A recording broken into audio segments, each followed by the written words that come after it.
It's Wednesday morning and it's the fortnight that I can't sleep properly. I'm having nightmares of Carol Baskin dipping me in sardine oil, memes of influencers screaming, Chanel! Chanel! She's an African grey and she's gone towards the canal. Or, even worse, the stark realisation that my mum might be a secret part of the Illuminati and she's cooking up a world-dominating vaccine in our shed. Who am I kidding? We haven't got a shed. And the only conspiracy theory my mum's interested in is who's smuggling hair down the street, because their roots, they are as white, weedy and offensive as my legs in football shorts. She's going to kill me for that. I want to dive into something that isn't politics, so I take the Guardian's advice. I download the Headspace app, the free version though, because ain't no way am I spending my money on some middle-aged man whispering into my ear about releasing me sacrum to the sound of dolphins whistling in the Atlantic. I give up after 3 minutes because I can't get comfy. My living room floor is filled with my dog's teddies or blue ribbon wrappers, and I don't have a bedroom in my family home and my legs are too long for my little sister's bed, so quite frankly, I fucked it. I want to watch reruns of The Walking Dead. But in a world which is so dizzyingly depressed, why would I optionally endure fake conflict? If I wanted real conflict, I'd tell my ma I don't think she's a real Catholic for how much money she drops on slot machines. But in the end, I opt for something which I figure will be mind-numbingly superficial. Something I've avoided since Monday. So I put the kettle on and I search Boris Johnson's Downing Street address. I am sat, brew in hand, watching a man who has brushed death clamber onto slogans and phrases that have been workshopped and thoroughly prepped. But instead of transparency, specificity or vulnerability, no, we get metaphors about wrestling or warfare, because Great Britain, we have succeeded in our first battle against coronavirus because we've been following the science. How can Liverpool be following the science when Liverpool's public health funding arrived 3 months too late to a council board with vacant positions because the budget couldn't afford to fill them?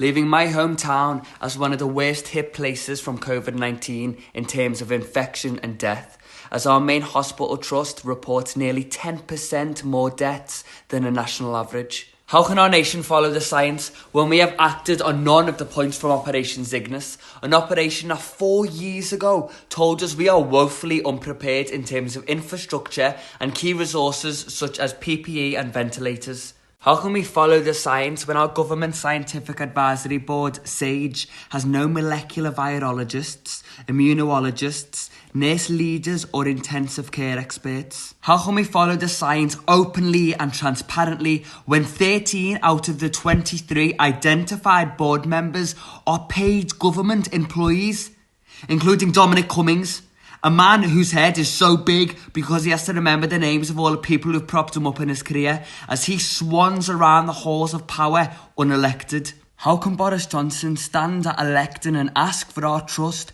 when our nation's predicted death figures are higher than any other European country? How can he ask for our trust when his government allegedly tried to fiddle PPE figures by counting one glove as 2 separate items to maximise the number, or when Dominic Raab talks about the facility to test rather than actually testing? A device in order to deceive the public to believe that they are doing more. How can we trust a government who puts the price of an NHS worker's life at £60,000, the life of my mum or my sister or Laura down the street? A figure much smaller than any cabinet minister makes in a year, whose death may have been avoided. How can we trust a party that has generationally assaulted the welfare state, leaving minimal competent structure to deal with the rising cases of domestic abuse that are happening during isolation? How can Boris Johnson ask the trust of mothers who sit anxiously as they watch their kids fall behind in schoolwork? Because in schools near me, most kids don't have home computers. Or their one laptop, it's pulled in 5 different directions as each family member is fighting to get on to apply for a part-time job in a supermarket, or to claim universal credit, or to access Duolingo as their 15-year-old daughter, she dreams of sitting on the UN's Human Rights Board one day. Sure, they can go to school, to sit in a classroom with kids of other key workers of drastically varying ages, abilities and needs, taught by teaching assistants with no equipment. Just the sheer goodwill determination to make it something other than a glorified babysitting service. Suddenly the idea of free broadband for everybody doesn't seem like a radical idea.